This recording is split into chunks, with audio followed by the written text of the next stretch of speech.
here on Winner Take All, where we talk about the constant battle between large tech monopolies and traditional enterprises. And we try and figure out where this is all going to land. We have just two topics this morning. We're going to go deep on the StubHub divestiture that eBay sold StubHub to Viagogo for about $4 billion, all cash deal. Interesting.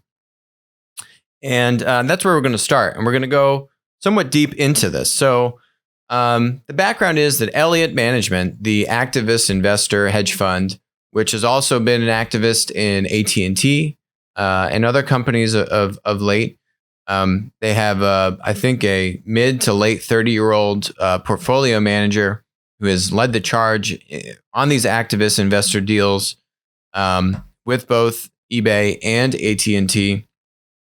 And one of their big things was that they want, they think that the different business units within these companies are not being valued correctly. Same thing in AT&T if you look at their DirecTV and Time Warner acquisitions.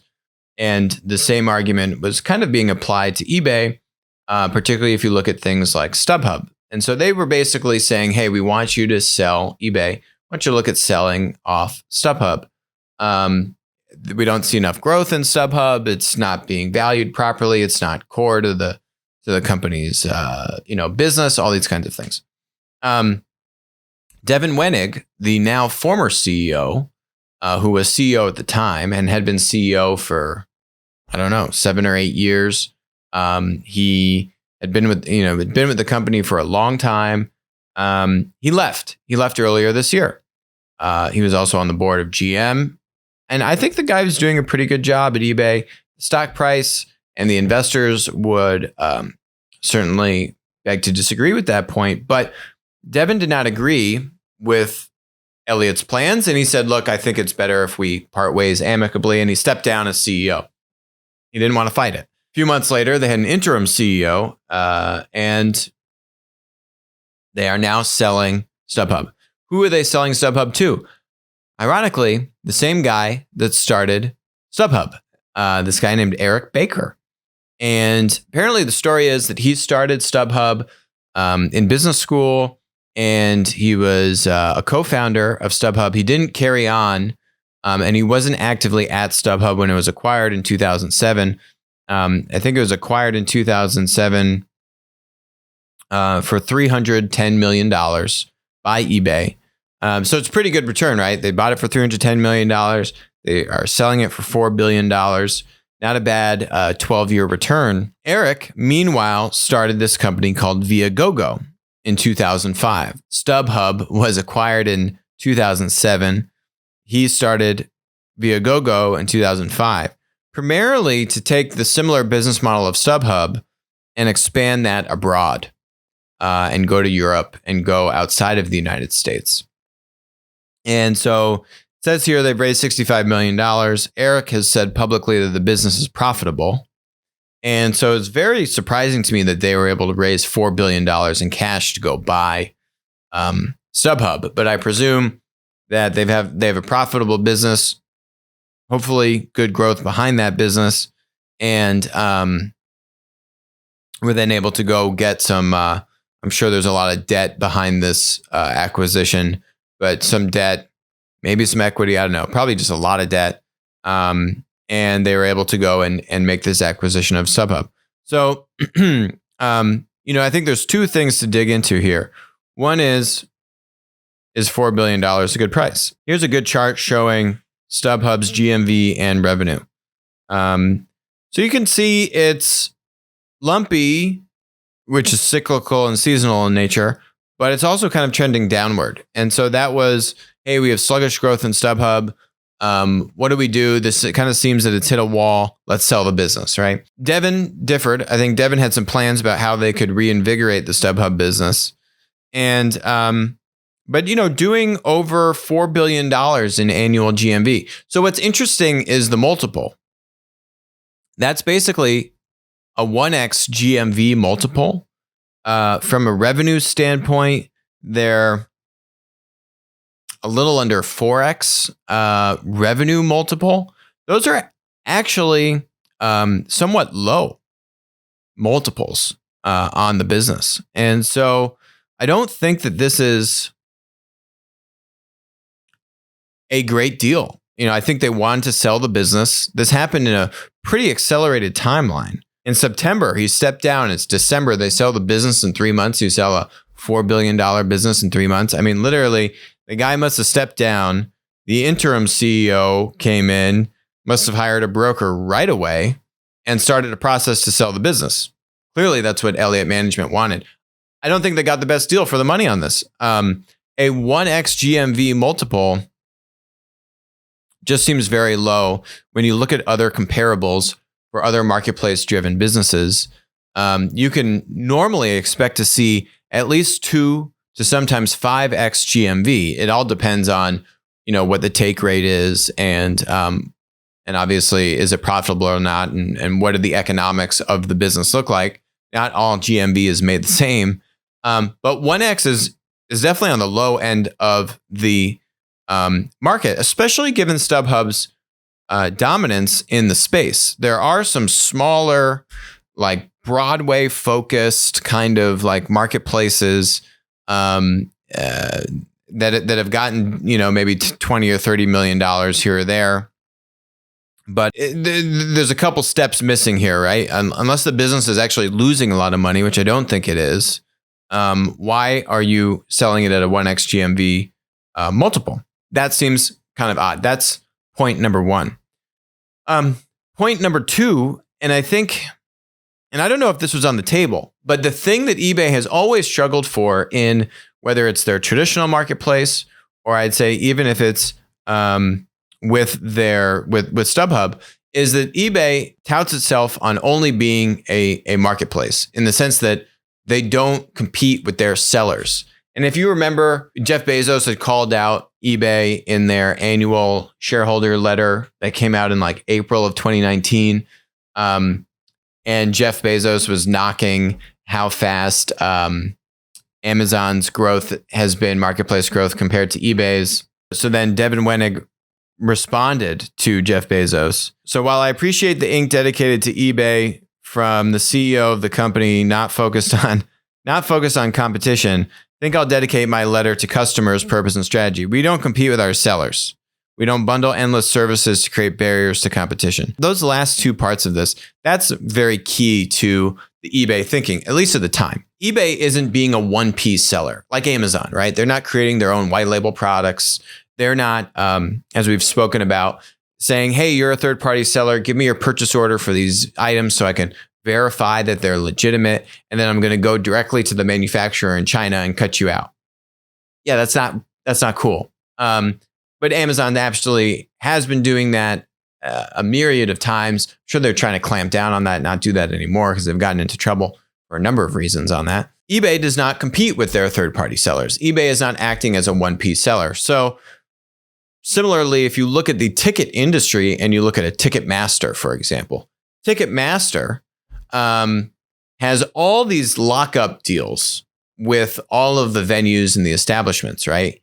And then they went to go buy Live Nation to then do all the shows and run and actually put on a lot of the concerts, right? And then work with and contract out with the artists. So they've gotten very vertically integrated into this business. And so eBay has not wanted to do that. That's like very much so against the ethos, at least with Devin at the helm of the eBay ethos behind how they operate. So that was pretty interesting to me. I think for those 2 points, right? If that came on the table, I think now StubHub would have a lot more tools at its disposal to secure inventory, to go negotiate directly with suppliers, being say venues or content, people that put on these concerts. How can you secure inventory as a 1P reseller and then also let the 3P marketplace come in and complement the two?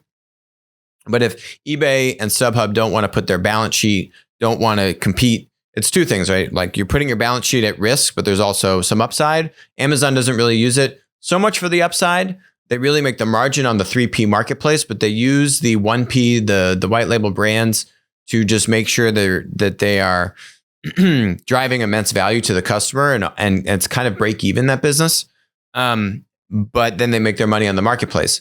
So I don't know if it's a similar model for StubHub, but I think how you use the balance sheet, and I get the sense that Viagogo has tie-ups in Europe. And I get the sense that Viagogo is doing this model where they are establishing relationships to secure inventory in a linear way and in a marketplace way.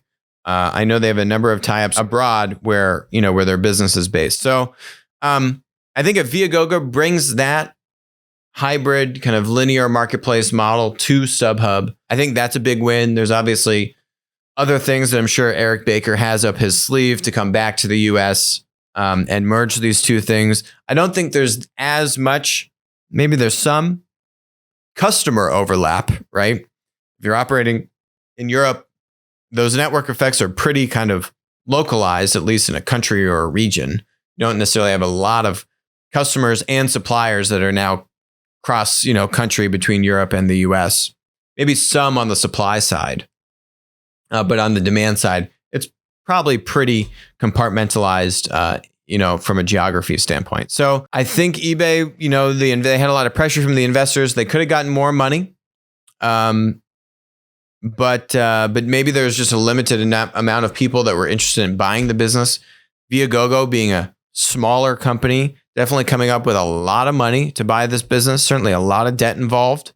If they were able to sell it to, say, a large other tech monopoly, then I'm sure they could have tried to get a bigger multiple. But I don't think seems like the larger tech monopolies were that interested in the space, especially when you have the presence of a Ticketmaster, which is so dominant already in the industry. So kind of interesting how this netted out. I don't know if it really netted out as well as Elliott expected. I guess they didn't have to sell the business, but I feel like at this point, they pretty much ejected the CEO, Devin, and then they started this process.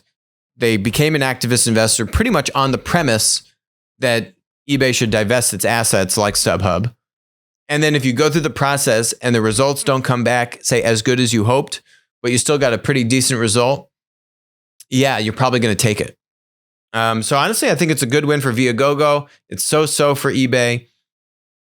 I don't know. I think they could have gone better had they maybe just empowered Devin more to maybe show some growth or try to take some more risks with the business and then maybe try and sell it.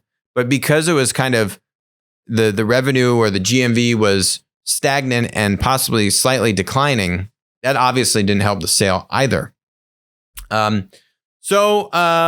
Yeah, very interesting to see how this worked out. From an Elliott standpoint, I don't know. I don't think this is a slam dunk. I think they have a much stronger argument with the AT&T scenario. That's much more complicated in terms of how do you actually execute and divest those assets, because they're so intertwined and they're so massive, and who's going to buy them? I don't know. Who wants to buy DirecTV at this point, or Time Warner for that matter? I don't know.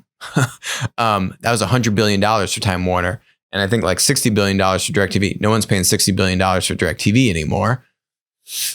That's so much. So they might have the right ethos, but the execution of it, I don't know. That's going to be tough. I would not put all my eggs in that basket, even though I think directionally, at least with AT&T, I agree. I don't necessarily so much agree with the ethos of this in eBay's circumstance, though.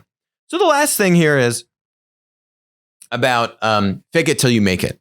So every day there are more and more of these like pseudo hybrid marketplaces, right? It's like I'm a traditional retailer or I'm a B2B distributor, and I'm now going to have a complementary marketplace. Okay.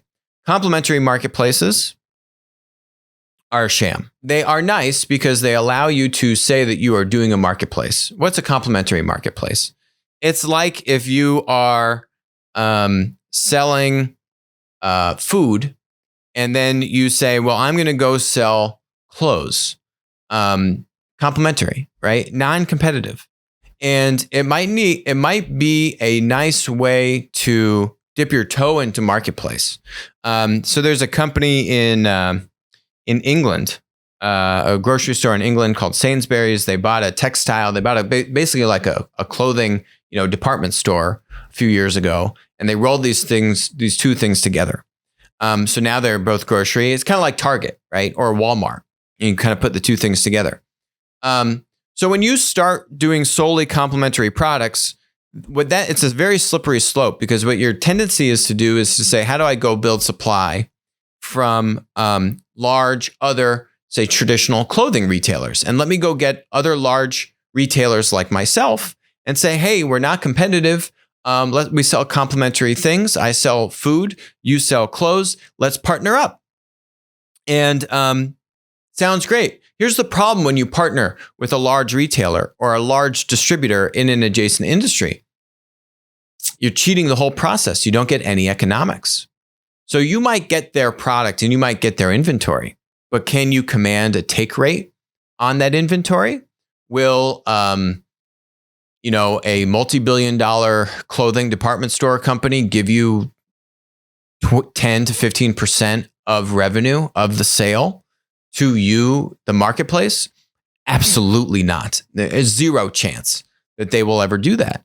And so when you cower to large partners in the early stages of trying to become a marketplace, if you are a traditional retailer or distributor, you have basically taken a shortcut at your own expense.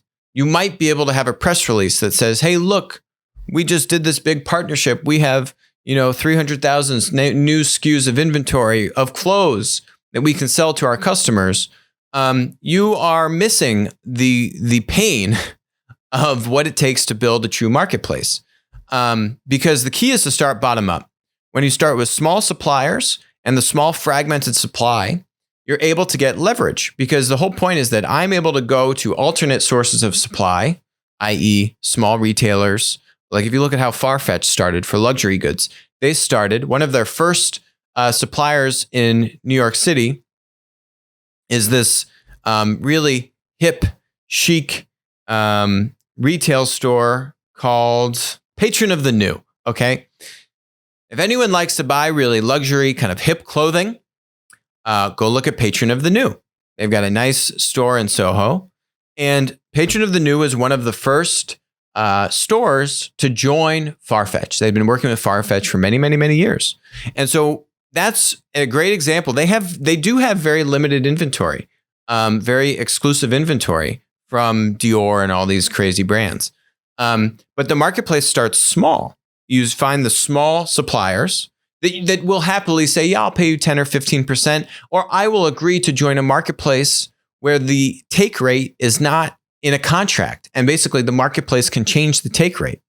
You think a large complementary retailer would ever agree to that? Absolutely not. And they're going to want a bunch of product requirements and product features and product integrations.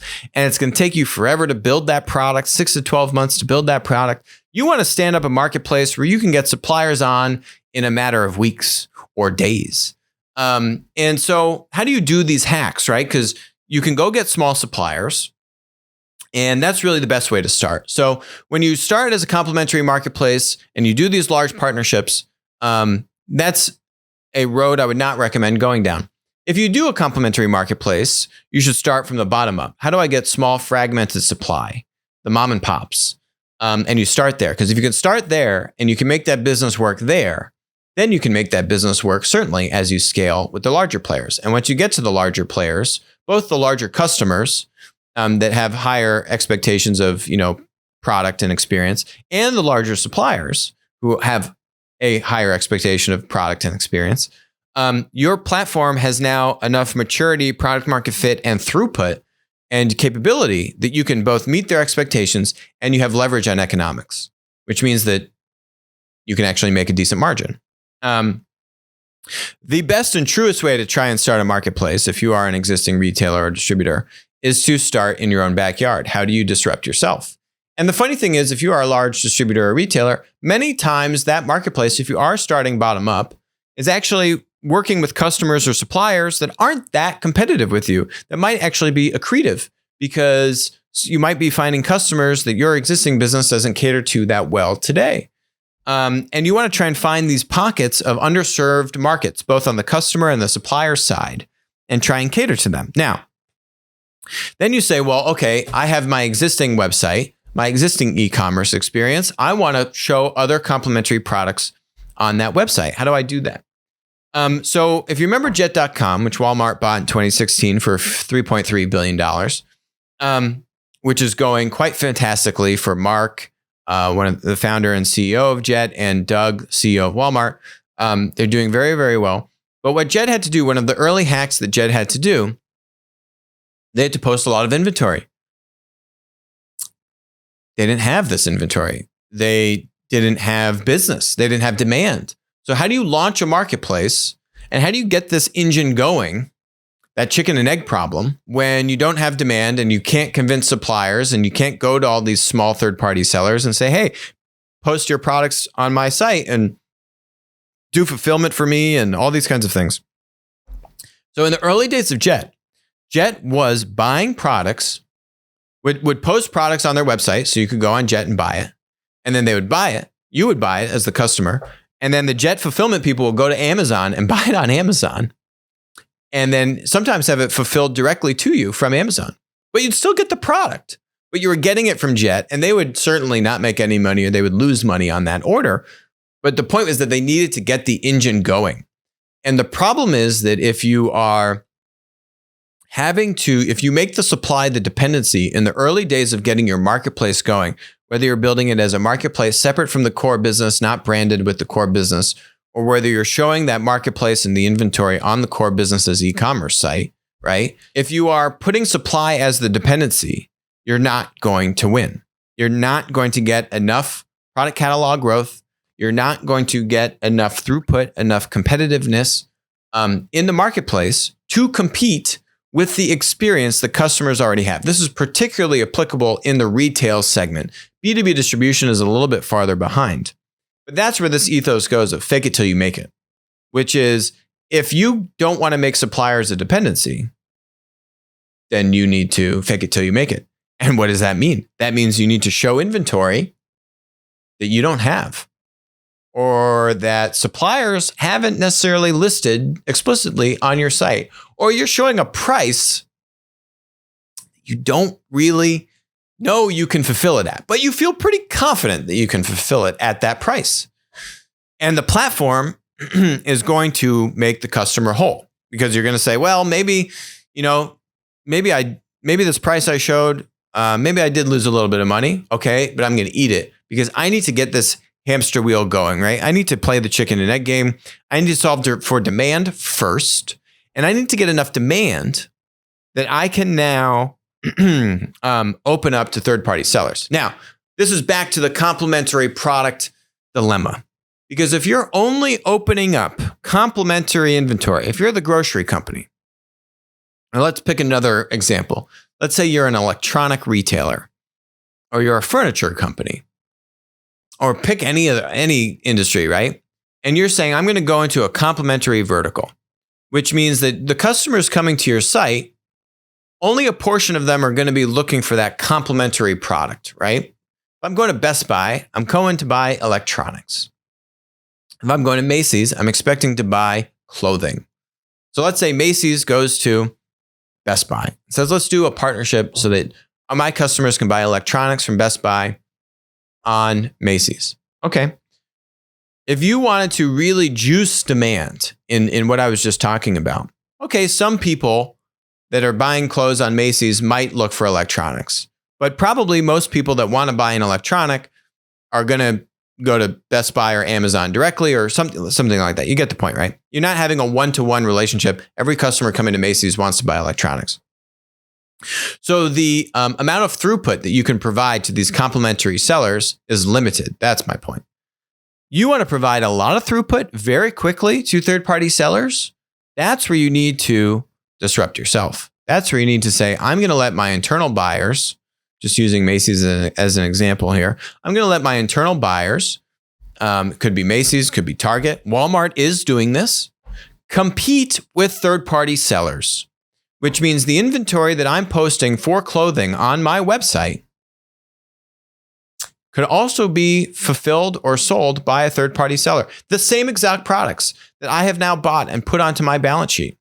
I'm opening this thing up. So you hear Target talking about a curated marketplace, right? Where they are handpicking every seller that comes into the marketplace and vetting each one of them. You can't do it. That's why you had Walmart, which has now been in the game for 3 years, spending billions of dollars. Doug McMillon saying, hey, in the first 9 months of 2019, we added 10 million SKUs in 9 months in 2019 of inventory to Walmart.com. 9.5 million SKUs came from third-party sellers. Only 500,000 came from the 1P, where I have a Walmart seller procuring product, putting it on balance sheet, and reselling it. Only 500,000 SKUs. So you see that dynamic. Like literally, 95% of that inventory is coming from third-party sellers. But that was only because now they've gotten the engine going, because they've got now $20 to $30 billion in throughput on e-com. And a big chunk of that going to third-party sellers. Because now that's interesting. I'm a third-party seller. Okay, I could make decent money. Not Amazon money, but I can make decent enough money. And Amazon is now very competitive for a third-party seller. And by the way, the platform itself is competing very aggressively from a 1P standpoint with third-party sellers. I could go to Walmart and get some incremental income. That's interesting to me. But then now if you are going to a complementary marketplace on Macy's, there's just not going to be enough throughput. For Macy's to really jumpstart that engine, you have to open up the core of the business. That's not fun. That's scary stuff. And you don't want to just do that willy-nilly, but you got to take risks. And so that's why you want to fake it till you make it. You got to fake it till you make it, because otherwise there's no way of jumpstarting this engine. And that's why, you can try to insulate the business and have like a jet.com as a third party marketplace where you experiment, where you fail fast, where it's loosely affiliated with the brand, but not totally affiliated with the brand. Where you do an acquisition where they were operating, they had traction, they had some product market fit, they had technology that was able to be brought into the core business, right? So, and the experience and the executives to bring that. So, and it's a cultural shift as well. But the point is there that if you need to figure out how to provide that huge scale to jumpstart demand, to get small third-party suppliers onboarded in the beginning, not the large players. Then you can go to the large players once you have scale. And even as we have seen the past couple of weeks, that the large suppliers like Nike just left Amazon because I'm guaranteed they're going to go do their own thing. I think they're going to go do their own marketplace, not just their own linear e-commerce and retail stores. Last example on faking it until you make it. Handy, O'Sheen, the co-founder and CEO, blurbed Modern Monopolies. Handy was acquired by IAC and did a roll-up with Angie's List. It's an on-demand service marketplace for like home services, cleaning, painting, plumbing, etc. When they first started, it was just a simple landing page website. I mean, you could throw it up in a day. I don't know, maybe a few days, but it was very simple. You'd fill out a form. You say, I want someone to clean my house. They would set the price. So you would know the price. They weren't asking the cleaners to quote the project. So they would standardize the price, which, as we talk about, is a commoditized product marketplace, or in this case, service marketplace. Just like, say, when jet.com was faking it till they make it, they're setting the price. They're the price setter. Handy was the price setter. Uber is a price setter, right? Airbnb, not a price setter. So Handy was setting the price. And then on fulfillment, they were saying, well, you know what? You can book up to 5 days out. So 5, 6, 7, 8, 9, 10 days, you can book it. And we're not going to wait to confirm. So let's say I want you to clean my home in 6 days, and I need 3 hours of time, and I'm going to pay you X. Okay, booked. What Handy was then doing on the back end was then scrambling around with all the cleaners to say, hey, I've got this appointment in 6 days. I need someone to take this job. And they were then building all the supply side mechanics. As the business was growing and scaling, they raised over $100 million to then get it down to 4 days and 3 days and 2 days. And then in some markets, next day. And what you saw was that was the progression of the customer expectation. When they first started, however many, 8, 9 years ago, something like that, the customer expectation was low because they were starting at the bottom of the market. And it was fine. I need my home cleaned in 6 days. That's fine. Book it. Okay. As customer expectations increase, partially due to them building the technology to get the fulfillment and get the matchmaking and all the mechanics of the marketplace really humming and scaling, now they could bring that delivery and fulfillment time down closer. You're seeing Amazon do that same thing from 2-day free shipping to now next day, sometimes same day shipping.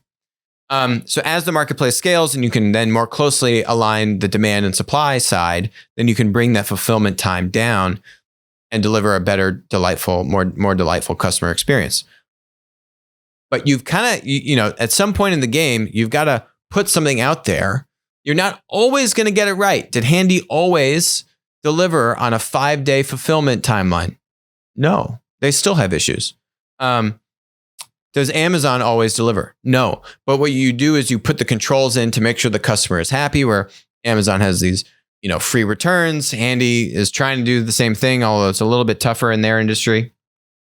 The point is that you got to start somewhere. And when you need to compete particularly in these environments where the customer expectation is already so evolved, like retail, then you got to take bigger risks. Because now they're 25 years into the game, 1994, since Amazon was founded. So that's this idea, fake it till you make it. You still got to do right by the customer. And you got to put some exposure for the platform to do these kinds of things. But that's why we call these platform hacks. And that's really the name of the game. So we're going to talk more about some different platform hack examples as we bring some other guest speakers on later in the month in December. And thanks for joining us today. I hope everyone had a great Thanksgiving and is now in recovery mode. And have a great start to the last month of the year. We'll talk to you again on Friday. Thanks.